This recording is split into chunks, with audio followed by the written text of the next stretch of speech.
नमस्कार। बड़ी खबर पर बड़ी और सार्थक बहस के साथ हम लेकर हाजिर है 5 की पंचायत। मैं हूं आपके साथ रीमा पराशर। ना शपथ लेंगे, ना सबूत देंगे, ना हलफनामा दायर करेंगे, लेकिन चिल्लाएंगे, बोलेंगे, धरना देंगे, प्रदर्शन देंगे, संसद नहीं चलने देंगे, प्रेस कॉन्फ्रेंस करेंगे, मीडिया के सामने प्रेजेंटेशन देंगे, सब कुछ करेंगे, लेकिन चुनाव आयोग के सवालों का जवाब नहीं देंगे। विपक्ष यही कर रहा है, राहुल गांधी यही कर रहे हैं। आज राहुल गांधी कर्नाटका पहुंचे हुए थे, उनके साथ में कांग्रेस पार्टी के अध्यक्ष मल्लिकार्जुन खड़गे भी थे और दोनों ने ही वहां पर जम करके फिर से चुनाव आयोग के ऊपर एक एक करके निशाने साधे। हालांकि कल से लेकर अब तक, जब कल एटम बम जिसकी बात राहुल गांधी ने की थी वो उन्होंने फोड़ा था चुनाव आयोग पर, तो चुनाव आयोग ने एक शपथ पत्र दिया, एक हलफनामा दिया और कहा कि भाई इसको भरिए आप और हमारे सवालों के आप लिखित में जवाब दीजिए, हलफनामा भरिए, उस पर सिग्नेचर कीजिए। और अगर आप ये सब नहीं करते हैं, यानी आपके आरोपों में दम नहीं है और आपके पास कोई पुख्ता हमारे सवालों के जवाब नहीं है, तो देश के सामने माफी मांगिए। लेकिन अब राहुल गांधी ने संविधान हाथ में लिया, संविधान की कॉपी, और ये कहा कि मैंने तो सांसद के बतौर शपथ ली हुई है, इसलिए अब मैं और किसी शपथ को तो मानूंगा ही नहीं। मतलब ना मैं हलफनामे पर साइन करूंगा, ना मैं सुप्रीम कोर्ट को मानूंगा, ना किसी को मानूंगा, क्योंकि मैं एक सांसद हूं। यह उनका आज का जवाब था। बीजेपी ने पलटवार किया, बीजेपी ने तथ्य दिए, आंकड़े दिए, एक एक कर बताया, एक तरीके से पोल खोली है राहुल गांधी के कल के बयानों की, कल के दावों की। लेकिन बीजेपी ने तो चलिए पॉलिटिकल जवाब दिया, राहुल गांधी भी पॉलिटिकल सब कुछ आरोप लगा रहे हैं। दो ऐसी तस्वीरें आपको अपने शो में आज दिखाएंगे जिसने पूरी तरह से दिखा दिया है कि राहुल गांधी जो कह रहे थे 6 महीने उनको लगे हैं रिसर्च करके सवालों के जवाब तलाशने में, वो सामने आ गए हैं। एक तो वो चौल जिसमें राहुल गांधी ने कहा कि एक ही पते पर इतने सारे लोग कैसे हैं, तो उसके मकान मालिक का बयान आ गया। उन्होंने कहा कि भाई मजदूर हैं, शिफ्ट में काम करते हैं और एक घर में 10-10 लोग रहते हैं, उसका पूरा प्रूफ सामने आ गया। एक झूठ ये पर्दाफाश, दूसरा झूठ जिस वोटर आईडी कार्ड को लेकर के उन्होंने कहा था कि तस्वीरें मैच नहीं खाती हैं, गलत लोग हैं जो वोट दे रहे थे, वो पूरा परिवार आज अपनी एक उन्होंने तस्वीर जारी की, चुनाव आयोग ने भी जारी की और दिखाया कि भाई हो सकता है वोटर आईडी कार्ड में थोड़ी तस्वीरें साफ नहीं आई हो, लेकिन पुख्ता सबूत है कि हम ही लोग हैं ये। तो ये 2-3 झूठ सभी उन लोगों ने सामने पर्दाफाश कर दिए। तो आज जरा इसी पर डिबेट करेंगे कि भाई क्या इसके पीछे कोई रणनीति चल रही है बिहार चुनाव से पहले, चुनाव आयोग को कटघरे में खड़ा करने की, क्योंकि हार का डर सता रहा है, या कोई और इसके पीछे वजह है। क्योंकि राजीव गांधी एक समय जब बीजेपी का वोट प्रतिशत 8 से बढ़कर 12 हो गया था ना, तो उनको भी विश्वास नहीं हुआ था। उन्होंने कहा ऐसा कैसे हो सकता है, बीजेपी आगे आ गई, और इसीलिए उन्होंने कहा कि बैलेट पेपर में ही कुछ गड़बड़ी है, इसीलिए बीजेपी का परसेंटेज बढ़ गया है। तो राजीव गांधी उस वक्त ये बात कह चुके थे, आज हारने पर राहुल गांधी कह रहे हैं ईवीएम खराब है। तो क्या कुछ तालमेल है कि जब हारो तो एजेंसियों पर सवाल, जब जीतो तो सब कुछ सही है? चलिए जरा ये पैकेज देखते हैं, उसके बाद मेहमानों का रुख करेंगे।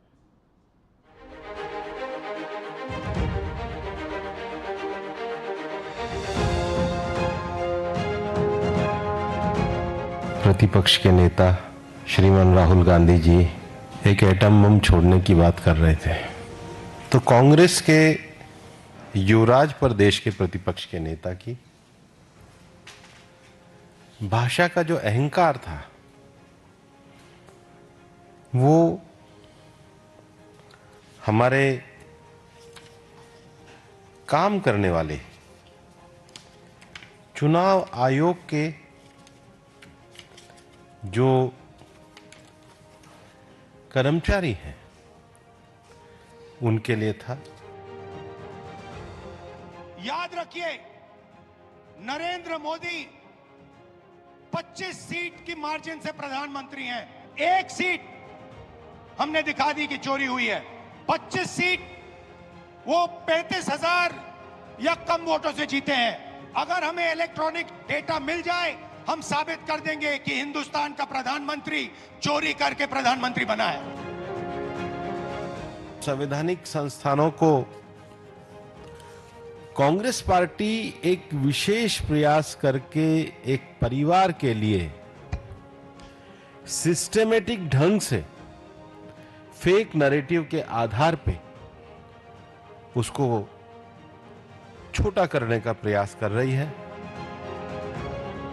मुझसे इलेक्शन कमीशन एफिडेविट मांगता है, मुझसे कहता है कि मुझे ओथ लेना है। मैंने पार्लियामेंट के सामने, पार्लियामेंट के अंदर ओथ लिया है, इस संविधान के सामने ओथ लिया है, इस पर हाथ डाल के वोट लिया है, इस पे हाथ डालकर ओथ लिया है। और आज जब हिंदुस्तान की जनता हमारे डेटा को लेकर इलेक्शन कमीशन के वेबसाइट पर सवाल पूछ रही है, तो इलेक्शन कमीशन ने अपना वेबसाइट बंद कर दिया। Rahul Gandhi has said, and I quote, "When we come to power, there will be consequences for election commission officers, big and small." क्या देश की संवैधानिक संस्थाओं के कर्मचारियों के लिए ऐसी भाषा प्रतिपक्ष के नेता को शोभा देती? कोई सबूत दे रहा है आपको? इतनी बड़ी किताब भर एक विधानसभा में आपने देखे कितने फर्जी वोट थे, सबने देखे, वो सबूत है तो उसको लें, जांच करें और देश को बताएं कि क्या हो रहा है। वहाँ पे वोटर लिस्ट ठीक थी, झारखंड में कोई दिक्कत नहीं है। एक समय पे 2 जगह चुनाव होता है, एक जगह आप जीत जाते हैं तो वो ठीक रहता है, जहाँ आप हार जाते हैं वो गलत हो जाता है। ये सोच ही गलत है, ये गलत राजनीति कर रहे हैं राहुल गांधी ने जो दिया है इंफॉर्मेशन, चुनाव आयोग की चोरी, क्राइम, अपराध, डाका, लोकतंत्र की हत्या, ये सब एविडेंस चुनाव आयोग के वेबसाइट पर ही है। और राहुल गांधी ने ये कल प्रेजेंटेशन और पूरे दिखाकर चुनाव आयोग को चैलेंज किया है। मैं आज राहुल जी को भी कहना चाहता हूं, बंद करिए ये वोट बैंक की राजनीति। मतदाता शुद्धिकरण पहली बार नहीं हो रहा है, आपके परनाना जवाहरलाल नेहरू ने शुरू किया था और अंत में 2003 में हुआ, तब भी कोई विरोध नहीं था।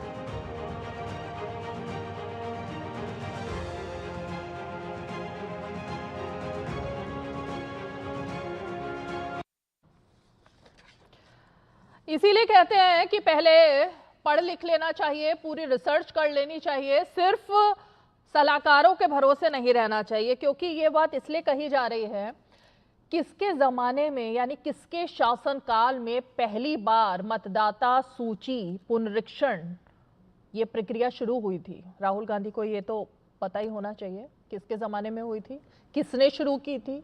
उस वक्त ना बीजेपी की सरकार थी, ना एनडीए की सरकार थी। किसकी सरकार थी? कांग्रेस पार्टी की सरकार थी। और किसके जमाने में सबसे ज्यादा वोट चोरी होते थे? क्योंकि उस वक्त ना तो चेहरा होता था आईडी कार्ड पर, ना ही कोई और इस तरीके का निशान होता था। कोई भी जाकर अपना नाम कुछ भी बता करके वोट डाले और बस गड़बड़ी शुरू। ये किसके जमाने में होता था? ये भी राहुल गांधी को पता होना चाहिए। अब इन 2 तथ्यों के बारे में अगर नहीं पता है तो 6 महीने तो लगेंगे ना फिर एक वोट के बारे में पता करने में। चलिए जरा मेहमानों का रुख करते हैं।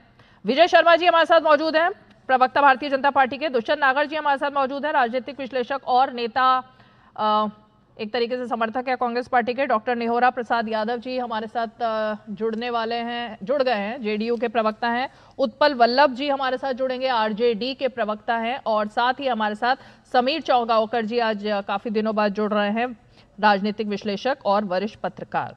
लेकिन जरा दुष्यंत नागर जी, समीर जी भी भाजपा के ही हैं, पत्रकार के। अब आप मत सर्टिफिकेट दो ना, फिर मैं आपको कहूंगी आप कांग्रेस के हो नहीं हो। तो आपको मैंने राजनीतिक विश्लेषक कहा क्योंकि आप मेरा तो परिचय दे दिया। मैं मानता हूं कि मैं तो कांग्रेस के समर्थक रहे, लेकिन मैं पर्दे के सामने हूं, राजनीतिक विश्लेषक रहे। देखिए मैं एक राजनीतिक, मैं राजनीतिक विश्लेषक के रूप में कांग्रेस का समर्थक हूं। मेरा कोई छुपा हुआ नहीं है। मैं वर्तमान समय में श्री राहुल गांधी जी के लिए राजनीतिक विश्लेषक क्यों लिखते हो आप? क्यों नहीं? राजनीतिक विश्लेषक क्या किसी नेता का समर्थक नहीं हो सकता? हमें भरोसा है उनके कार्य पे। नेता प्रतिपक्ष श्री राहुल गांधी के कार्यों पे हमें भरोसा, हम उनका समर्थन कर रहे हैं। बस आप आगे से लेकिन समीर जी को भी आपको इसी तरह बोलना चाहिए कि ये भारतीय जनता पार्टी। समीर जी को क्या बोलना है वो समीर जी बता देंगे।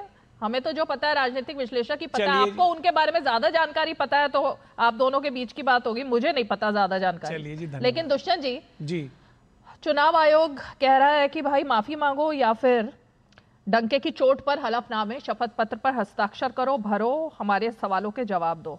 अब ये तो करना नहीं है। जी। क्यों नहीं करना? देखिए, माफी तो किसको मांगनी पड़ेगी ये तो वक्त बताएगा। एक अब से 2 साल पहले खबर आई थी कि बहुत सी ईवीएम गायब हैं, उसका कोई पता ठिकाना नहीं है। उसके बाद आपने जब सीसीटीवी फुटेज कांग्रेस ने मांगी तो उस पर रातों रात नियम में बदली कर दी। तो जिम्मेवार कौन है, क्यों आपने नियम में बदली करी? अब आपके सामने श्री राहुल गांधी जी ने बिंदुवार तरीके से देश के समक्ष, मीडिया के समक्ष सारी अनियमितताओं को दर्शाया है, पॉइंट टू पॉइंट एक एक चीज बताई है। 7 फीट की ऊंची दीवार उन्होंने दिखा दी कि ये है और हमने 6 महीने इस पे काम किया है। आप जांच बिठाइए, जांच कराइए। ये सबूतों का इतना बड़ा विश्लेषण जो श्री राहुल गांधी जी ने किया है, भूतो ना भविष्यते, ना पहले इतने पुख्ता सबूत किसी ने दिए और ना भविष्य में कोई इतने दे पाएगा। भारतीय जनता पार्टी भी सवाल उठाती थी ईवीएम के ऊपर, चुनाव प्रणाली के ऊपर, किताबें लिखते थे, कोर्ट भी जाते थे, लेकिन ये सबूत नहीं दे पाए। पहली बार भारत में पहले किसी ने नहीं दिए, ये चलिए आपकी बात में हो सकता है राहुल जी ने सबूत दिए हैं, भविष्य में भी कोई नहीं दे मैं पाएगा। तो ये बिल्कुल इतना मैं नहीं कर पाएगा। 6 महीने कोई नेता मेहनत नहीं कर पाता जी इतना जितना राहुल जी ने किए। और मैं तो, विजय जी ईमानदार व्यक्ति हैं, मैं तो आशा करता हूं भी ये भी निष्पक्ष चुनाव के पक्ष में और ये मेरा समर्थन करेंगे। ठीक है, ये भी कहेंगे मेरी आवाज में आवाज मिला के कि इन राहुल जी के आरोपों की जो है तथ्यात्मक जांच होनी चाहिए और निष्पक्ष तरीके से होनी चाहिए। अब क्योंकि आपने शुरुआत में आरोप तो समीर चौगावकर जी पर लगाया, तो मैं विजय जी से पहले समीर जी का ही रुख करूंगी। समीर जी, मेरे ख्याल से मीडिया के सामने उन्होंने प्रेजेंटेशन दिया, ईसी के सामने तो दी नहीं है, प्रेस कॉन्फ्रेंस में दी है, तो जांच भी फिर मीडिया को ही कर लेनी चाहिए। ईसी क्यों जांच करेगा? ईसी को तो ना हलफनामा दिया, ना शपथ पत्र दिया, ना जवाब दिए हैं, सब कुछ प्रेस कॉन्फ्रेंस में हुआ है। तो ये जवाबदेही भी फिर हम ही लोगों पर आती है मेरे ख्याल से कि राहुल गांधी के आरोपों पर जांच करें। बिल्कुल रिवा जी, और देखो अभी ज्यादा दिन नहीं हुए, राहुल गांधी ने क्या कहा था, सुप्रीम कोर्ट में क्या फटकार लगी थी। राहुल गांधी कहा था कि चीन ने हमारी 2000 स्क्वायर किलोमीटर जमीन पे कब्जा कर लिया है। हाँ। सुप्रीम कोर्ट ने कहा था आपके पास क्या तथ्य है, आपके पास क्या सबूत है। और सुप्रीम कोर्ट ने कहा था कोई भी देशभक्त आदमी इस तरह की भाषा का इस्तेमाल नहीं करेगा। तो राहुल गांधी को तो सुप्रीम कोर्ट ने कह दिया था कि आप बिना तथ्यों के बात मत किया कीजिए। और आज राहुल गांधी फिर वही लेकर चुनाव आयोग को लेकर आ गए। अभी दुष्यंत जी बता रहे थे कि राहुल गांधी ने 6 महीने मेहनत की है। अरे दुष्यंत भाई, राहुल गांधी इतनी मेहनत अपने पार्टी को संगठन में मजबूत करने लगा देते तो सरकार बना लेते वो। और राहुल गांधी का वही फिर, और राहुल गांधी ने आज कहा कि भाई 25 सीटें हमने 35,000 की मार्जिन से गवाई, अगर वो सीटें हम जीत जाते तो प्रधानमंत्री मोदी नहीं बन पाते। चलो 25 सीटें राहुल गांधी को दे दी जाए, 25 सीटें आप जोड़ लीजिए, 124 सीटें होती है। भारतीय जनता पार्टी क्या 25 सीटें कम कर लीजिए 240 में से, यहाँ राहुल गांधी 25 सीटें कम करके प्रधानमंत्री बन पाते। 240 सीटें भारतीय जनता पार्टी को मिली है, 99 सीटें राहुल गांधी को मिली है कांग्रेस को। उसके बाद राहुल गांधी कह रहे हैं कि 25 सीटें अगर नहीं मिलते तो नरेंद्र मोदी देश के प्रधानमंत्री नहीं बोलते। तो राहुल गांधी का ज्ञान और राहुल गांधी की स्टडी ऐसा पहली बार नहीं है कि राहुल गांधी ने मीडिया के सामने आके बयान दिया है। और चुनाव आयोग आपसे कह रहा है कि आपको अपने रिसर्च पे इतना भरोसा है, आप मीडिया में आकर जो बात कह रहे हो, आप एक कागज पर एफिडेविट पे साइन कर दीजिए, डॉक्यूमेंट सबमिट कर दीजिए, चुनाव आयोग जांच करेगा। अगर गलती होगी चुनाव आयोग इसको स्वीकार करेगा, नहीं होगी तो आपको समीर जी, आपका आपके माइक ये बताना भूल गए कि माइक में कुछ दिक्कत है। समीर जी, एक बार अपना माइक ठीक कीजिए, आपके आवाज आ जा रही है लगातार, लेकिन समीर जी आप माइक ठीक कीजिए। विजय शर्मा जी, अब राहुल गांधी ने वैसे तो कल ही की बातें सारी आज आरोपों को दोबारा से रिपीट किया कर्नाटक में, लेकिन एक बात उन्होंने कह दी कि मैं ये भी प्रूफ दे सकता हूं कि नरेंद्र मोदी जो प्रधानमंत्री बने हैं वो भी चोरी करके बने हैं।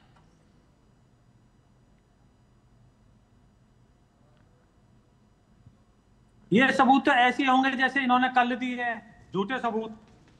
आपने भी देखा होगा, आपके पास भी, आप भी इतनी वरिष्ठ पत्रकार, आप भी 2 मिनट में चेक कर सकते हैं ईपिक नंबर, कि उनका एक ही कर्नाटक के अंदर जो इन्होंने नाम लिए हैं, आदित्य श्रीवास्तव भी और गुरकीरत सिंह डांग भी, दोनों के चेक कर रहे हैं और ये कह रहे हैं कि सर्वर डाउन है ईसी का, तो वो भी ये झूठ बोलते हैं। और मैं तथ्य के आधार पर इनको बता देता हूं, राहुल गांधी जी फरवरी में बोलते हैं 1,39,40,00,000, तीनों बार अलग अलग इनके फिगर आते हैं।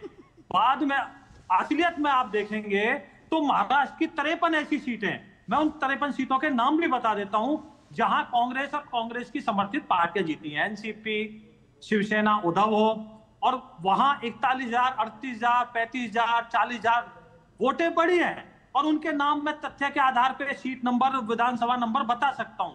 तो दुष्यंत जी बता दें, क्या इन्होंने हेराफेरी की है? बिल्कुल और जहां सरकारें बार बार इनकी रिपीट हो रही है, इनके सहयोगी की रिपीट हो रही है, चाहे केरला हो, वेस्ट बंगाल हो, तो क्या ये वोट चोरी कर रहे हैं? वहां ऐसा क्यों हो रहा है? उसका भी मुझे जवाब दे दें। और राहुल गांधी जी, ये जो जॉर्ज सोरोस जी इनका अंकल लिख के भेजते हैं, उसी को ये आगे बढ़ाने का काम कर रहे हैं, और इसके पीछे बड़ी गहरी साजिश है। ये अविश्वास पैदा करना चाहते हैं देश में। इनको पता है कि आप संवैधानिक संस्था के खिलाफ अविश्वास पैदा करो, सुप्रीम कोर्ट के खिलाफ अविश्वास प्रस्ताव, इस तरह की बातें करो ताकि अविश्वास आए। अभी आपने देखा होगा प्रियंका गांधी जी ने किस तरह से बोला है, किस भाषा का इस्तेमाल किया है। वो कोई भी सुप्रीम कोर्ट के लिए ऐसी इस तरह की भाषा नहीं इस्तेमाल कर सकता। तो राहुल गांधी जी सोची समझी एक रणनीति के तहत देश का लोकतंत्र को कमजोर करना चाहते हैं। मैं तथ्य के आधार पर इनकी एक एक बात का राहुल गांधी जी को झूठा यहां साबित कर सकता हूं, और झूठे तो साबित हो चुके हैं, वो सर्टिफाइड झूठे हैं। उन्होंने राफेल के बारे में झूठ बोला था सुप्रीम कोर्ट में, उनको माफी मांगनी पड़ी थी, ये सर्वविदित है। कोई माफी नहीं मांगी ना, उन्होंने कोई झूठ बोला, आज तक उसकी जांच नहीं हुई। और दूसरा विजय जी, मैं आपको कहना चाहता हूं, आपकी पार्टी जब विपक्ष में थी, आप रोज आरोप लगाते थे। आपने 2G पे 1,76,000 करोड़ का आरोप लगाया, आपने लाखों करोड़ का आरोप लगाया कोयला घोटाले पे। क्या आप संस्थानों को कमजोर करना चाहते थे? कांग्रेस पार्टी ने आपकी मांग को मानते हुए जांच कराई, और उसमें आपके समय में फैसला आया। जिन लोगों पे आपने आरोप लगाया था वो सभी बेदाग और बरी साबित हुए। राहुल गांधी जी आप लगाते हैं झूठा आरोप। आपकी पार्टी 2G के मामले में कर्नाटक चुनाव आयोग कोर्ट के अंदर झूठी साबित हो चुकी है। जो दावे आपने किए वे हवा हवाई निकले। कांग्रेस पार्टी का बताइए ना। 3 बजे के बीच में चुनाव आयोग ने बुलाया था, आप क्यों नहीं गए? इसका जवाब दे दीजिए। अगर आप कह रहे हो शपथ पूर्वक कहिए ना। किसी ने नहीं बुलाया। वोट में भी यही होता है ना, अगर आप आरोप लगाए हैं तो प्रतिनिधिमंडल मिलने के लिए गया था। जयराम रमेश साहब ने अलाउ नहीं किया अंदर आने के लिए। अगर कोई आरोप लगाए जाते हैं, गलत बात कर रहे हैं शर्मा जी। मुझे आपसे इस प्रकार की आशा नहीं थी।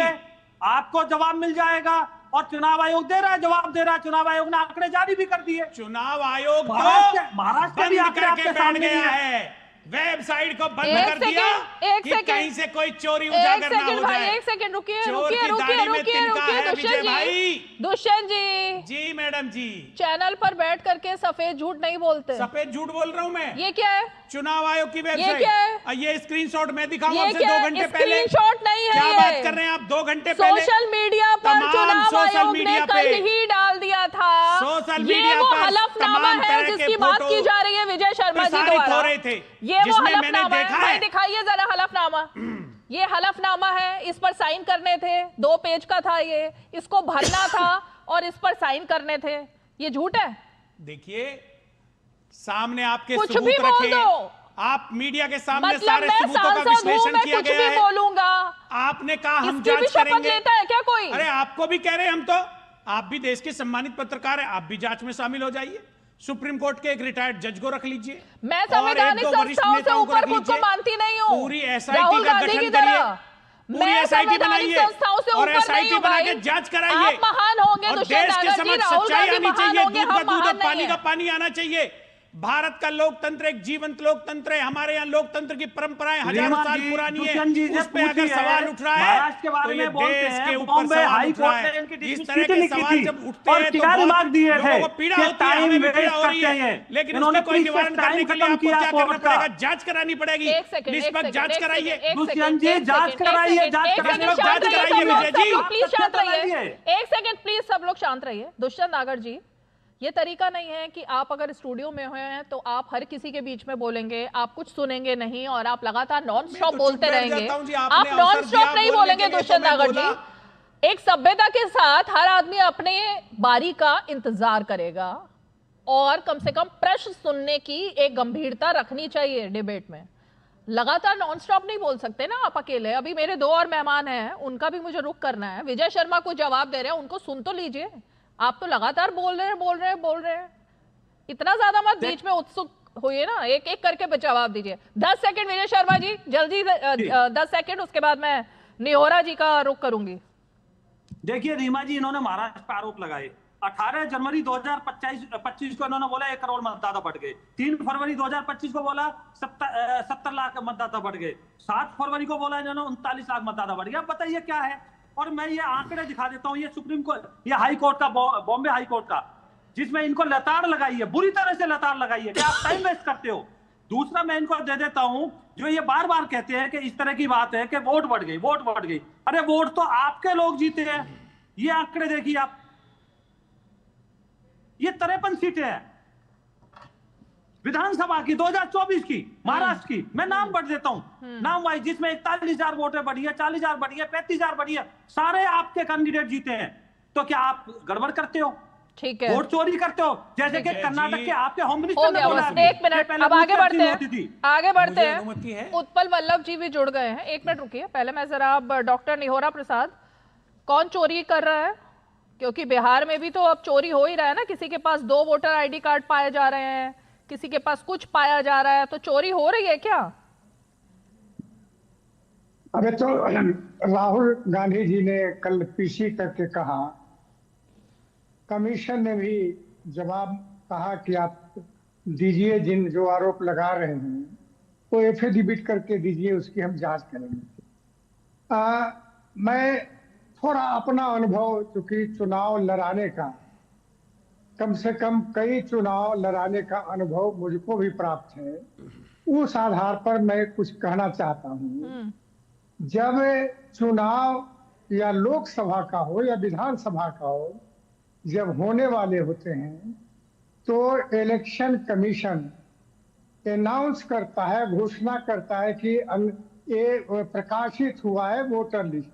हर पॉलिटिकल पार्टी को दिया जाता है कि देखिए इसमें कहाँ गड़बड़ी है, कहाँ नहीं गड़बड़ी है। और जब पॉलिटिकल पार्टी कोई संशोधन करके, देख करके जब सलाह देता है, करा देता है, तो वह अंतिम प्रकाशन होता है।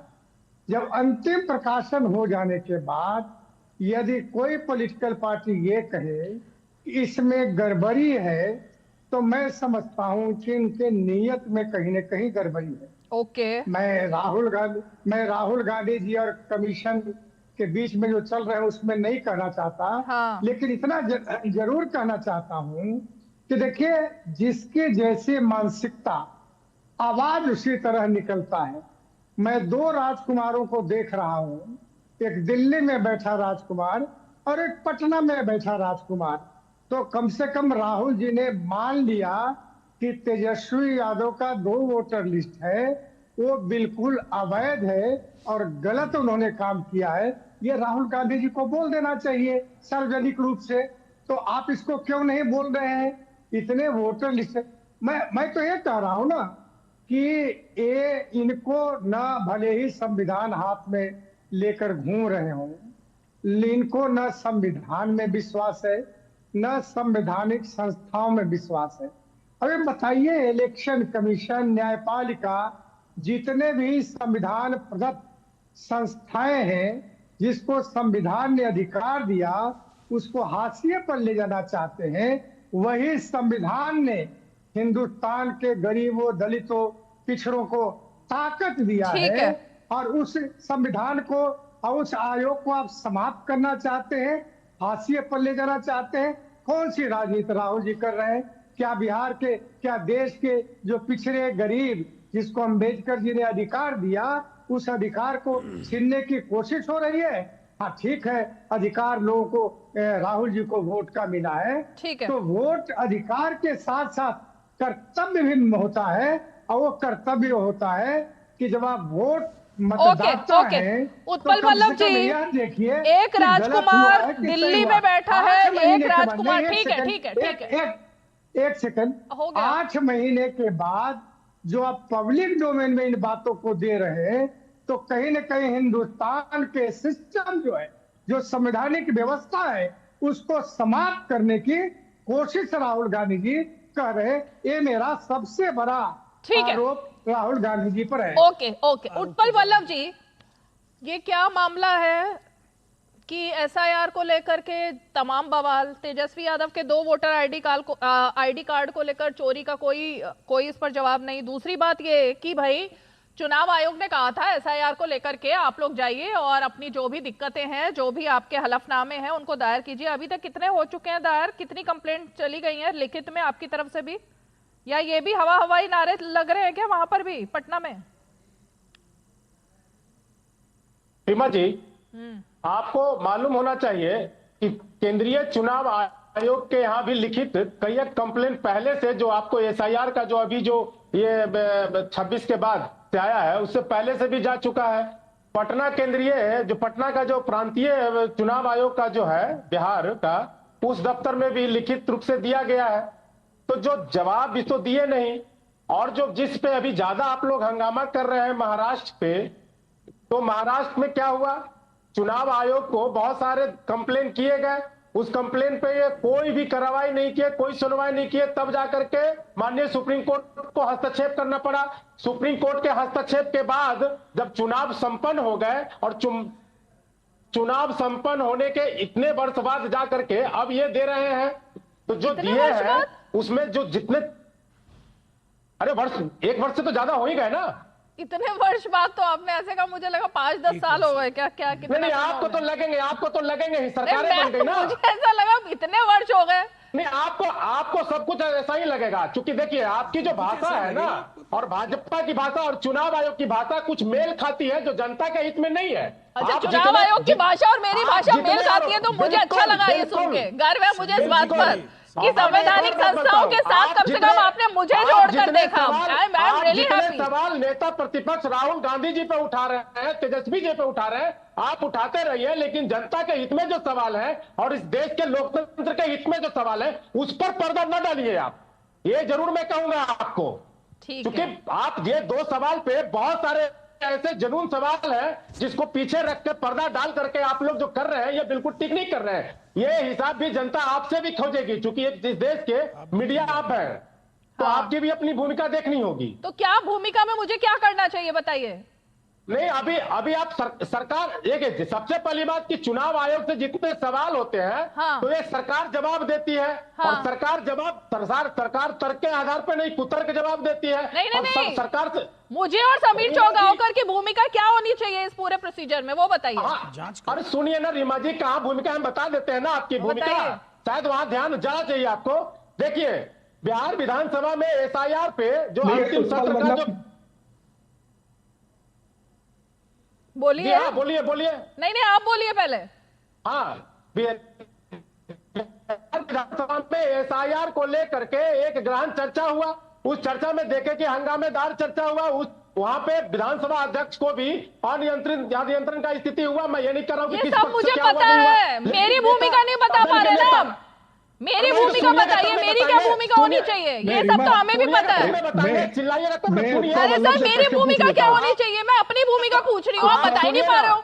आप, अरे वही तो बता रहे हैं, आपकी भूमिका कहाँ है, आप सुन लीजिए ना। हाँ, आप सुन लीजिए।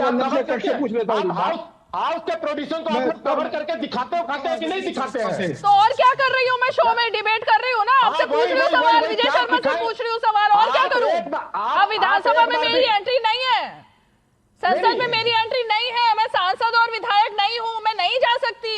मैं शो करके ही उस मुद्दे को उठा सकती हूँ, आपको ये नहीं पता? ये मेरी भूमिका हो सकती है, वही कर रही हूँ। समीर चौगांवकर जी बोल रहे हैं कुछ। आपको जब नहीं अरे सर, मेरी भूमिका यही हो सकती है, 1 घंटे के शो में सीमित है मेरी भूमिका। आपको जो मैं कह रहा हूँ उससे सुन लीजिए। सुन लीजिए, उत्पल वल्लभ जी आरजेडी के प्रवक्ता है, इनको सिर्फ ये बता दें कि आज 3 दिन हो गए, चुनाव ये जानना चाहता है कि 2 इपिक नंबर तेजस्वी यादव के पास कहां से आए। जो पत्रकार वार्ता में जो इपिक नंबर बता रहे थे, वो उनके पास कहां से आया? चुनाव आयोग नोटिस दे रहा है, लेटर भेज रहा है, 3 बार नोटिस भेजा है कि आके आप जानकारी दो और वो सबमिट कीजिए। तेजस्वी यादव पटना में जाकर वो इपिक नंबर क्यों सबमिट नहीं कर रहे? वो फर्जी जो घुसपैठी बनाते हैं, वो घुसपैठी वाला इपिक नंबर तेजस्वी यादव ने किसके माध्यम से बनाया? चुनाव आयोग जानना चाहता है। आरजेडी बता दे कि वो 2 इपिक नंबर कहां से आए। अभी तक चुनाव आयोग को तेजस्वी यादव जवाब नहीं दे पाए। अभी ये जवाब दे दे यहाँ पर तेजस्वी यादव के इपिक नंबर का कि वो 2 इपिक नंबर तेजस्वी यादव के पास कैसे आ गए, जबकि जिस चुनाव आयोग से जारी की हुई इस पे 2015 का 2020 का चुनाव तेजस्वी यादव लड़ चुके हैं, तो ये फर्जी इपिक नंबर तेजस्वी यादव के पास बताइए। उत्पल जी बता दीजिए। सुनिए ना, तो मैं जो कहा जा रहा था, मैं पहले सुन लीजिए, इनके बाद इनका विश्लेषक पॉइजन जो छेड़ रहे हैं, इनका भी जवाब मैं देता हूं आपको। तो नेता जो सदन के होते हैं वो एसआईआर पे एक शब्द नहीं बोले, 3-4 दिन सदन चला, एक शब्द नहीं बोले, और नेता प्रतिपक्ष क्या क्या बोले ये सारी चीज आप सुन लिए। चूंकि सदन में एंट्री नहीं है, बावजूद इसके नेता बताइए। अरे सुनिए ना, नेता की बात करिए, आ गए यहाँ पे और जवाब दे रहे हैं ना। यादव के बाद 2 इपिक नंबर कहां से आया, इसका जवाब दीजिए। सुनिए ना, चुनाव आयोग नोटिस की है ना, चुनाव आयोग को जवाब मिल गया है, जाके लेके आइए, प्रवक्ता बन के बैठे हुए चुनाव आयोग को ना। आप बताओ ना, आप बताइए क्या जवाब दिया तेजस्वी यादव ने। सार्वजनिक कीजिए जवाब मिल गया, वहां से नोटिस लेके आए। माफी मांग कर रहे हैं, उसको आप सार्वजनिक कर दीजिए कि तेजस्वी यादव ने माफी मांग ली कि मेरे से गलती हो गई है, मेरे घर से 2 नंबर डाल दिया था। बता दीजिए एंटायर पॉलिटिकल साइंस के लिए, डिग्री के लिए माफी मांगे तेजस्वी जी। तेजस्वी जी किस चीज के लिए माफी मांगे? ये चौथा पास करके आईएमए का डिग्री दिया है नकली, इसके लिए तेजस्वी जी मांगे डिग्री? किसके लिए तेजस्वी जी डिग्री मांगे? पॉलिटिकल साइंस के लिए? नहीं, किसके लिए तेजस्वी जी माफी मांगे? एंटायर पॉलिटिकल साइंस के लिए क्या? नंबर के लिए जो फर्जी नंबर था, जो पत्रकार वार्ता लेके बता रहे थे। दलाली आप कर रहे हो, ये इंटरनेशनल, सुनिए ना, इंटरनेशनल माफिया ब्यूरो की दलाली आप कर रहे हो, आप जाके माफी मांगते फिर। क्या बोल रहे हो उत्पल जी? क्या बोल रहे हो आप? की बात कर रहे हैं, क्या बोल रहे हो उत्पल जी? अरे उत्पल जी क्या बोल रहे हो? उत्पल जी क्या बोल रहे हो आप? खुद ही देखो क्या बोल रहे हो आप।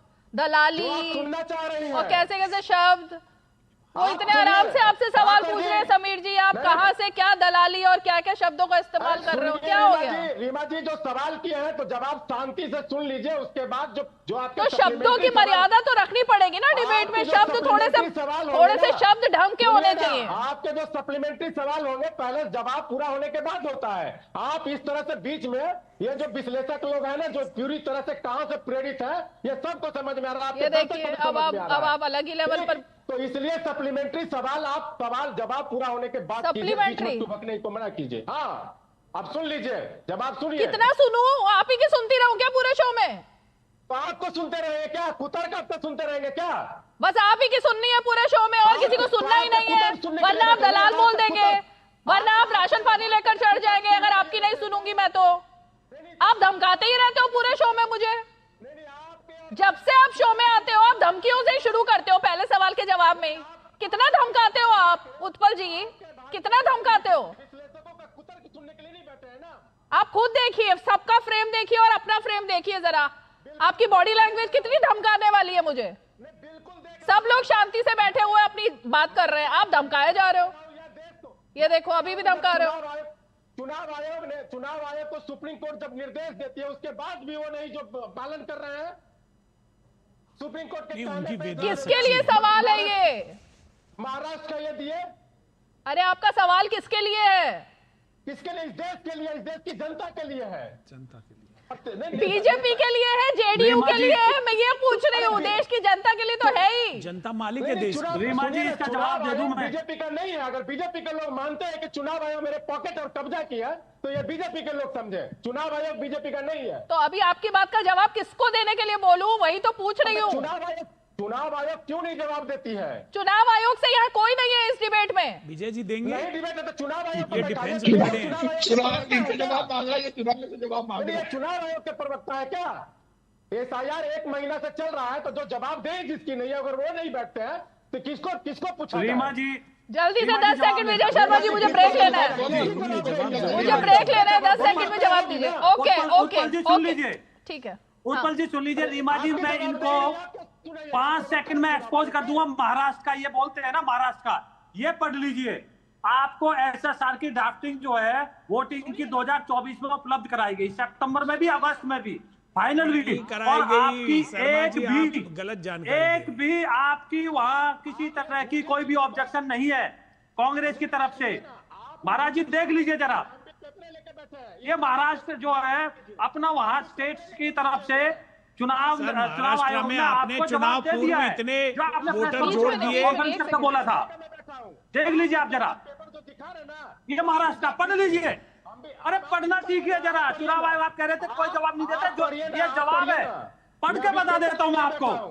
24 अगस्त को आपको दिया गया, सितंबर 2024 में दिया गया, समझे ना। उसके बाद में फाइनल दिया गया, तो आपने कोई उस पर ऑब्जर्वेशन फाइल नहीं की है। ये देखिए महाराष्ट्र की तरफ से चुनाव आयोग ने, तो आप देख लीजिए, पढ़ के आइए, समझ के आइए, फिर आप तथ्य के आधार पर बात कीजिए। धमकाने से कुछ नहीं होता। आप धमकाएंगे तो स्वास्थ्य डिबेट नहीं होगी। ये कोई आप रीमा जी के ऊपर आक्षेप लगा रहे हैं, उनका काम है सवाल पूछना।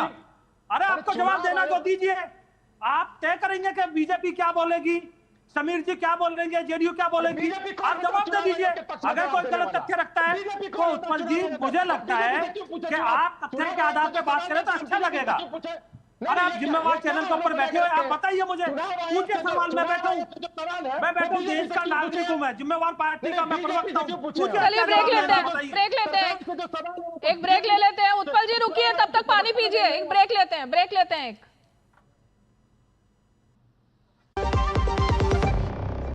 टाइम पे खा लेना और प्लीज बाइक धीरे चलाना जी। और ये तुम्हारी सेफ्टी के लिए। अरे एक बात तो रह गई। LIC? ये हमारी सेफ्टी के लिए। दिल की सुनो, LIC चुनो। LIC हर पल आपके साथ। पंकज जी को बीमारी के कारण 7 बार हॉस्पिटल में एडमिट होना पड़ा। पॉलिसी बाजार की टीम ने हर बार उनका लाखों का क्लेम अप्रूव करवाने में पूरी हेल्प की। बीमारी में हेल्थ इंश्योरेंस ही काम आएगा। पॉलिसी बाजार पर 1 करोड़ का हेल्थ इंश्योरेंस सिर्फ 360 रुपए महीने से शुरू। चलिए उत्पल वल्लभ जी, जल्दी से कंप्लीट कीजिए, आराम से। देखिए, चुनाव आयोग से जितने भी सवाल किए गए उसका जवाब चुनाव आयोग नहीं दी। सवाल कई बार लिखित रूप से किया गया है और जिम्मेवारी चुनाव आयोग बीच में नहीं विजय शर्मा जी, बीच में नहीं प्लीज, सब अपनी बारी में बोलेंगे। हाँ, क्यों प्रवक्ता बने का? अब चुनाव आयोग है क्या? देश का बटाधार कर दिया है और बात करने चले आते हैं मुंह उठा करके। जहां जवाबदेही बनती है वहां जवाब नहीं निकलता है। अरे क्या हो गया है आपको उत्पल जी? मैं कह रही हूँ आराम से बोलिए। इतना तेज बोलेंगे ना आपकी आवाज समझ नहीं आती। और हाँ, पर सुनिए रीमा जी, सवाल जो है कई एक सवाल है। आप देखिए कि जितना चुनाव आयोग ने अपने वेबसाइट पे महाराष्ट्र को लेकर के जितना वोट पोल होने का दावा किया, उससे ज्यादा का रिजल्ट दिया। ठीक है, ये अपने आप में ये इसमें कौन सबूत की बात है जो सबूत मांग रहे हैं आप लोग?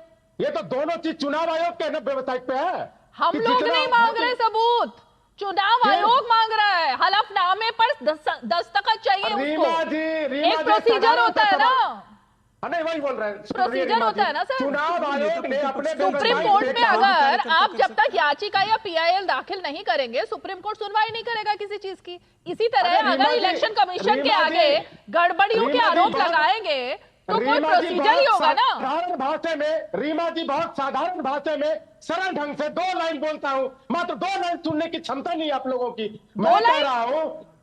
मैं कह रहा हूं कि चुनाव आयोग के वेबसाइट पे ही कुल वोट कितना वोटिंग हुआ, ये चुनाव आयोग ने वेबसाइट पे डाला, ये तो चुनाव आयोग ने डाला।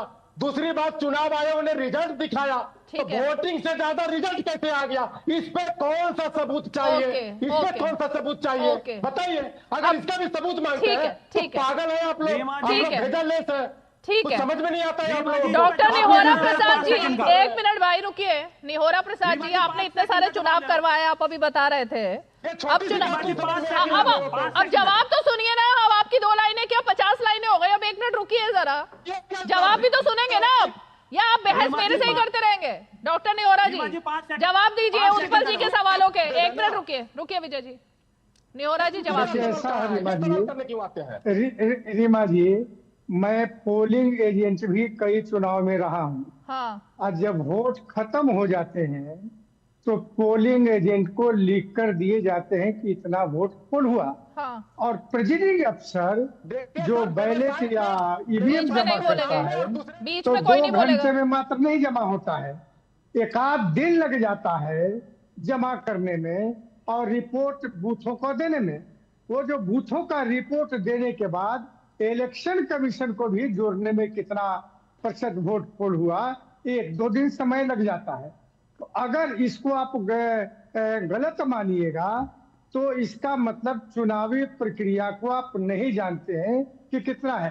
पहले 5-5 दिन काउंटिंग में लग जाता था, हम लोग काउंटिंग में रहे भूखे प्यासे 5-5 दिन। जब बैलेट से चुनाव होते थे तो 5-5 दिन हम लोग काउंटिंग में रह जाते थे। तो जो प्रक्रिया है उस प्रक्रिया को आप देखिए। हाँ। उस प्रक्रिया में जो रिपोर्ट मिले हैं तो उसको गलत कैसे आप मानिएगा कि 2 दिन के बाद रिपोर्ट आया, 3 दिन के बाद रिपोर्ट आया। तो मुझको लगता है कि जो भी बोल रहे हैं या तो उनके व्यवहारिक ज्ञान चुनाव कराने का या चुनाव का व्यवहारिक ज्ञान नहीं है। 3 बात मैं कहना चाहता हूं रीमा जी। शुरू में ही आपने कहा कि राहुल गांधी जी के 2 बातें झूठ निकली। जो एक उद्योगपति ने कहा, ये देखिए पिक्चर चल रही है साथ में स्क्रीन पर वो पिक्चर चल रही है दुष्यंत नागर जी। यही है वो लोग जिनको बार बार बड़ी स्क्रीन पर इस वोटर आईडी कार्ड के साथ दिखा रहे थे राहुल गांधी, और ये हो गए एक्सपोज। बहुत ही गंभीर विषय है। ये देखिए वो लोग हाथ में वोटर आईडी कार्ड लेके दिखा रहे हैं कि हम ही हैं ये लोग। 15 बाई 10 का एक कमरा है, उसमें 90 लोग कैसे? अरे ये देखिए ना, अब आप तर्क लेके आ रहे हैं जी कि वो शिफ्टों में रहते हैं, शिफ्टों में काम करते हैं। देखिए सामने स्क्रीन पर क्या चल रहा है। देखिए देश सच्चाई जान चुका। और विजय जी से मैं कहना चाहता हूं, विजय जी नेता प्रतिपक्ष ने नहीं, फिर आप जवाब देना, मुझे एक लाइन पूरी कर लेने दीजिए मुझको। नेता बोलने दीजिए ना सर, मेरे को कंप्लीट करने दो। आप ही को जवाब देना है, आप सत्ता में हैं, हम तो विपक्ष में हैं साहब। नेता प्रतिपक्ष ने आपकी सरकार की वैधता पे प्रश्न चिन्ह लगा दिया है। फोटो पर आप कुछ नहीं कहेंगे, जो आपको जवाब देना है। आप जांच कराएंगे या नहीं, ये जवाब आपको देना है। जो पोल खुल रही है देश भर में राहुल गांधी के आरोप, जांच कराइए ना, जांच कराइए, उस पर कुछ SIT का गठन करिए। सुप्रीम कोर्ट चले जाएगा। हाँ, मतलब सुप्रीम कोर्ट के दरवाजे तो खुले ही हैं, वो तो अलग बात है, लेकिन ये जो पुख्ता सबूत सामने आ रहे हैं इन पे कोई कुछ नहीं बोलेगा। हाँ दुष्यंत जी, इस पे नहीं बोलना। मैं तो जांच कराने के लिए कह रहा हूं। अरे इस पर कुछ नहीं बोलना। तो बहुत बढ़िया है, इसको भी आप दीजिए। अगर ये गलत है और झूठा है तो जांच में आएगा, लेकिन जांच के लिए SIT तो गठन होनी चाहिए ना।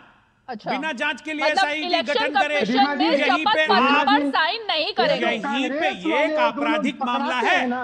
तो दूसरे को बोलने नहीं देते हैं लोग। रीमा जी 1-2 सेकंड तो मुझको बोलने दीजिए ना। बोलिए। मेरे मित्र का कांच उद्योग था, करीब 200 कारीगर मजदूर काम किया करते थे। अब 200 कारीगर के लिए फ्लैट बना हुआ था, हॉल बना हुआ था, और उसमें लोग रहते थे। तो हिंदुस्तान के कई हिस्सों में ऐसे औद्योगिक संस्थान है जिसमें 800-1000 लेबर रहते हैं और उनके लिए रहने का शिफ्ट वाइज व्यवस्था किया गया है। अगर वह वोटर लिस्ट में नाम उनका आता है और उसको गलत मानते हैं तो शुरू में ही हमने कहा कि आप गरीबों को वोट से वंचित करना चाहते हैं, ये हमारी अपनी भावना है। तो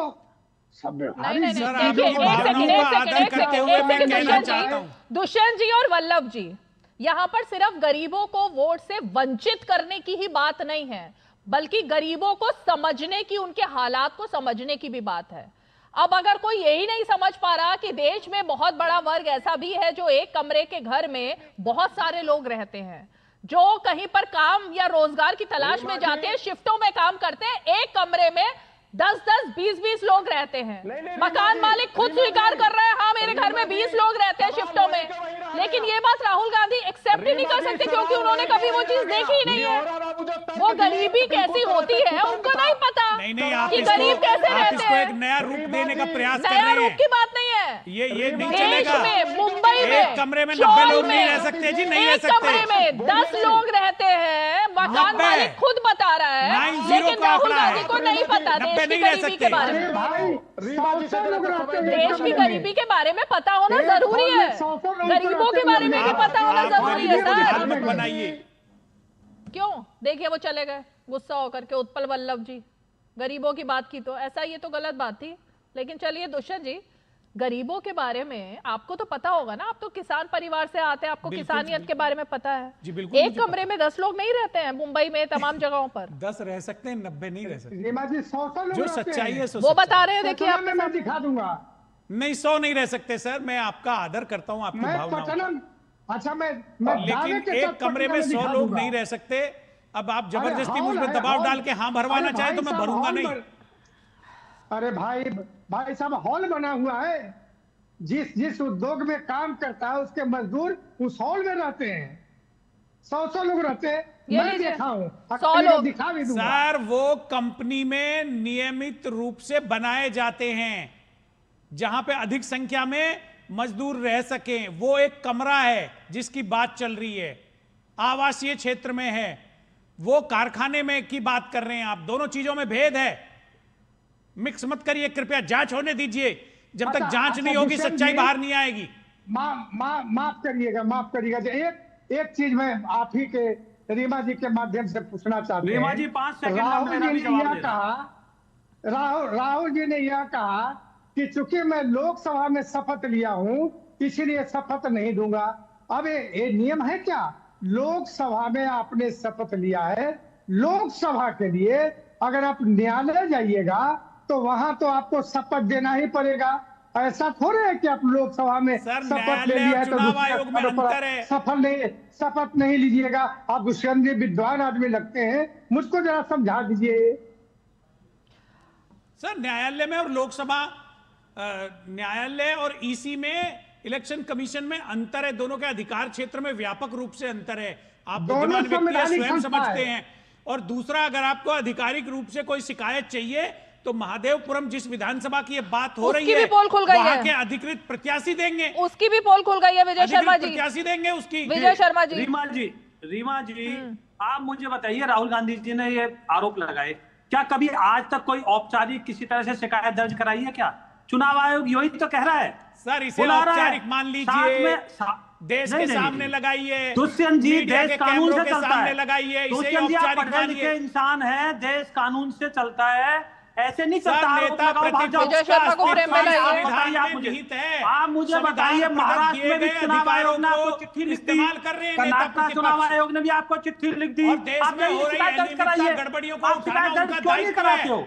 और जहां तक आपने आरोप लगाए वो तो आपने देख लिया पोर्टल पर, वो ईपी नंबर है ही नहीं। मैं बिंदु बार जवाब देने के लिए तैयार बैठा हूं। आपके जितने भी सवाल है ये झूठे मनगढ़ंत है, क्योंकि राहुल गांधी जी बच्चा बुद्धि है। जो अंकल जॉर्ज सोरोस लिख के भेज देते हैं वो आदमी इसका गा देते हैं, कह देते हैं, वो ये नहीं चेक करते, फैक्ट चेक नहीं करते। वो ट्रंप का क्या हुआ सर? एक सेकंड ट्रंप का क्या हुआ? ये इस तरह से डिबेट नहीं होती। समीर चौगावकर जी, सांसद की शपथ ले ली है तो देश में और किसी को रूल और किसी शपथ पत्र और किसी हलफनामे की जरूरत नहीं होती है सांसद को। 1 मिनट विजय जी, आप ही का सवाल है। विजय जी रुकिए 1 मिनट, समीर जी 5 सेकंड का। अब रुकिए 1 मिनट की बात की, रुकिए। क्या बॉम्बे हाई कोर्ट ने ठीक है, वही बात है, वही पूछ रही हूँ समीर जी। देखिए, राहुल गांधी ने इतनी बड़ी पत्रकार वार्ता ली, राहुल गांधी को चुनाव आयोग पे भरोसा नहीं कि चुनाव आयोग जांच नहीं करवाएगा। राहुल गांधी को सुप्रीम कोर्ट पर तो भरोसा है ना। ये सारे डॉक्यूमेंट देके राहुल गांधी सुप्रीम कोर्ट चले जाए कि ये गड़बड़ी चुनाव आयोग ने कही है, चुनाव आयोग से आप जांच करवाने का आदेश दे। सुप्रीम कोर्ट पर भी उनको भरोसा नहीं है। सिर्फ पत्रकार वार्ता लेके ये कह देना और फिर ये कह देना आज कर्नाटका में कि मैंने संसद की ओट ली है, वही सबसे बड़ी ओट है। ऐसा होता है 543 सांसदों ने संसद की ओट ली है। इसका मतलब ये थोड़े कि आप कुछ भी किसी ने भी आरोप लगाएंगे पे कराते हैं। रफाल की जांच आपने न्यायालय पे करा दी, अब इसकी जांच न्यायालय पे कराएंगे। आपकी जांच पूरी चाहिए। जांच कराने के लिए पहले एसआईटी का गठन होगा। राहुल गांधी किस बात से डर रहे हैं? आप राहुल जांच कराने के विषय से राहुल गांधी जानते हैं वो जो बात कर रहे हैं वो असत्य बात है। मेरा सवाल उत्पल वल्लभ जी, ओके राहुल गांधी हिटलर का अनुसरण कर रहे हैं। ठीक है, उत्पल वल्लभ जी कहाँ गए? उत्पल वल्लभ जी, क्योंकि अब कमी समय बचा, इस टॉपिक पर अब जरा सबसे मैं रिएक्शन लूंगी। देश में सुप्रीम कोर्ट अगर कुछ गांधी परिवार पर बोलता है उस पर सवाल आ जाता है, कभी जमानत ले ली जाती है अपने बयानों पर पीछे हटके, कभी माफी मांग ली जाती है, कभी सेना पर सवाल होते हैं, कभी सिंदूर पर सवाल होते हैं, अब इलेक्शन कमीशन भी कटघरे में है। क्या देश की कोई एक संस्था बची है क्या उत्पल जी जिस पर आपको विश्वास हो और दुष्यंत जी को विश्वास हो? उत्पल जी ये तो हमारा आरोप एक मिनट रुकिए अब दुष्यंत जी, उत्पल जी बताएंगे। इलेक्शन कमीशन, उत्पल जी रीमा जी नेटवर्क इशू है क्या? नहीं आवाज आ रही? जब याचिकाकर्ता सुप्रीम कोर्ट गए एसआईआर को लेकर के, प्रक्रिया प्रोसेस और टाइमिंग को लेकर के, तो सुप्रीम कोर्ट ने याचिकाकर्ता कुछ नहीं कहा, चुनाव आयोग को कहा कि ये टाइमिंग जो है वो कम है, आधार को रखना चाहिए, मनरेगा जॉब कार्ड को रखना चाहिए, और सबसे बड़ी बात कि जो बोला इलेक्शन वोटर कार्ड जो है वो तो बोला ये आपकी प्रॉपर्टी है, इसको तो जरूर आप मानिए। यहाँ कि जितने डॉक्यूमेंट सब कर रहे हैं उसमें से बहुत सारे डॉक्यूमेंट मेरे पास नहीं है। ये सुप्रीम कोर्ट ने किसको निर्देश दिया? तो इसको अब आप माने चुनाव आयोग ने माना कि उत्पल जी फिर चले गए। तो अब फाइनली ये बात स्वीकार की जाएगी दुष्यंत जी की तरफ से भी, और बाकी सब तो स्वीकार कर ही रहे हैं, लेकिन दुष्यंत जी अब तो आप मानेंगे ना कि एसआईआर यही है आज के वक्त की जरूरत। राहुल गांधी को जो जांच चाहिए वो एसआईआर से ही हो पाएगी। एसआईआर ही वक्त की जरूरत है। बिल्कुल नहीं है। एसआईआर में आपने दो चीजों की जो महत्वपूर्ण है, आधार कार्ड और वोटिंग कार्ड, उनको तो शामिल ही नहीं किया। तो उससे लगता है कि आपकी इंटेंशन कुछ और है। क्या कुछ और? विपक्ष के समर्थक वोटरों की संख्या को कम करना आपकी मंशा हो सकती है। आपको पता है मेरे दिल में किसको वोट देना है? आपको पता है वो किसको वोट देंगे? बिल्कुल है। आपको एक एक बच्चे का एक एक वोटर का पता होता है कौन किसको वोट देगा। गांव में जो बीएलओ होता है और जो बूथ के पदाधिकारी होते हैं उनको एक एक घर का पता होता है कौन किसको वोट देगा। तो मेरा यही सवाल है कि राहुल गांधी उनके एजेंट और बीएलओ क्या सो रहे थे क्या महाराष्ट्र और कर्नाटक में, जो उनको पता ही नहीं लग पाया चोरी हो रही है? अब पकड़ा किसने ये चोरी? अरे तो तब क्या राहुल नहीं तो पकड़ी है, हमने नहीं पकड़ी है, नेता प्रतिपक्ष ने पकड़ी है और देश के समक्ष रखी है, जांच कराएं। अरे दुष्यंत जी जो 65 लाख नाम काटे गए हैं बिहार के अंदर, चुनाव आयोग ने कहा है कि 15 आदमी आप ऐसे लेकर आ जाइए कि जो जिंदा हो और जिनको चुनाव भरा हुआ बताता है, पूरी प्रोसेस को रोक देंगे। एक आदमी अभी तक आप लेकर नहीं आए 65 लाख लोगों में से। आपने कैसे कह दिया एक आदमी लेकर के नहीं आए? पलायन हो गया। आप प्रक्रिया पूरी होने दीजिए, न्यायालय की डेट आने दीजिए, सारे तथ्य वहां पे रखे जाएंगे। ये आप लोग जो घुमा देते हैं ना टीवी पे आके देश की जनता को, वो चलने वाला नहीं है। लोग समझ गए आपके सारी किस तरह से आप लोग एक माहौल बनाने का प्रयास करते हैं। देश के वोटर्स को धमकाना और देश के वोटर्स को बहकाना और मिसगाइड करना, एक लाइन में अगर कुछ कहे ना तो वो ये है दुष्यंत नागर जी। और लब्बो लब्बो आप निकलता है ना इस डिबेट का और इस प्रेस कॉन्फ्रेंस का जो आज राहुल गांधी ने फिर से जिस तरह से की है, सबूत देंगे नहीं, शपथ लेंगे नहीं, हलफनामा दायर नहीं करेंगे, सुप्रीम कोर्ट जाएंगे नहीं, जांच करने नहीं देंगे, जांच की प्रक्रिया पूरी नहीं होगी, लेकिन हमें सिर्फ बोलना है और हल्ला करना है और वोटर के बीच में जाकर एकदम थेट्रिक्स दिखानी है और बताना है कि बस सब कुछ खराब चल रहा है देश में। सुप्रीम कोर्ट खराब है, चुनाव आयोग खराब है, ईवीएम खराब है, सब कुछ तो खराब ही चल रहा है। ईडी खराब है, ईडी खराब है, संस्थाएं खराब है, कुछ भी सही चल रहा है क्या देश में? दुष्यंत जी, ट्रंप बोले तो इकोनॉमी खराब है, ईडी के बारे में इन्होंने कहा, इकोनॉमी। अच्छा, किसानों पर बात नहीं करनी, उठाया ईडी का। किसानों पर राहुल गांधी ने एक शब्द नहीं बोला, ट्रंप पर 1000 शब्द बोल दिए।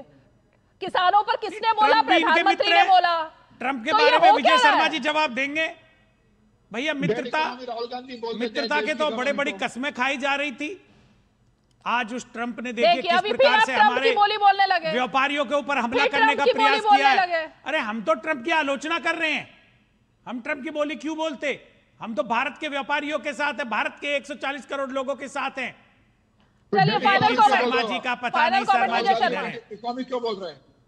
देखिए, राहुल गांधी श्रीलंका और बांग्लादेश की तरह देश में स्थिरता लाना चाहते हैं, ये झूठी होकर के। और जहां तक ट्रंप की बात है, ट्रंप साहब की बात है, वो मोदी जी ने सबके सामने बोल दिया कि मैं पर्सनल कुर्बानी भी देने के लिए तैयार हूं अपने किसानों के लिए। तो वो किसानों के ऊपर हित के ऊपर बिल्कुल उंगली नहीं उठने देंगे। तो देश मजबूत है मोदी जी के हाथ में। दुष्यंत जी, वो टाइम गया सर, ये बहुत बड़ी बात आपने कह दी। इस पे भी आपको जवाब देना पड़ेगा। संवैधानिक संस्थाओं बच के नहीं निकल सकते आप। और फिर आरोप लगाते हैं, भाग जाते हैं। आप देश को अस्थिर करना चाहते हो। आप चाहते हो कि आप कोई औपचारिक शिकायत करते नहीं हो। सुप्रीम कोर्ट में, बॉम्बे हाई कोर्ट ने आपको लताड़ लगा के भगा दिया। सुप्रीम कोर्ट ने कहा निर्देश दिया, दिखाइए मुझे। ये कल निर्देश दिया 1 घंटे की प्रेस कॉन्फ्रेंस औपचारिक नहीं है। हमारे पास की पंचायत में हमारे साथ जुड़े हैं, सबका बहुत बहुत शुक्रिया। और इसीलिए सवाल यही है कि क्या देश को अस्थिर करने के लिए कोई काम हो रहा है? क्योंकि अस्थिरता पैदा करनी है ना, किस लिए? चुनाव से पहले अचानक से कोई रिपोर्ट आ जाती है, सेशन से पहले अचानक से कोई रिपोर्ट आ जाती है, और अब पहले ईवीएम का रोना और अब इलेक्शन कमीशन। लेकिन ना माफी मांगेंगे और ना ही सबूत देंगे, तो फिर कैसे चलेगा? जांच कैसे होगी? चलिए 5 की पंचायत में आज इतना ही। सोमवार को फिर होगी मुलाकात। तब तक के लिए हमें दीजिए इजाजत। नमस्कार।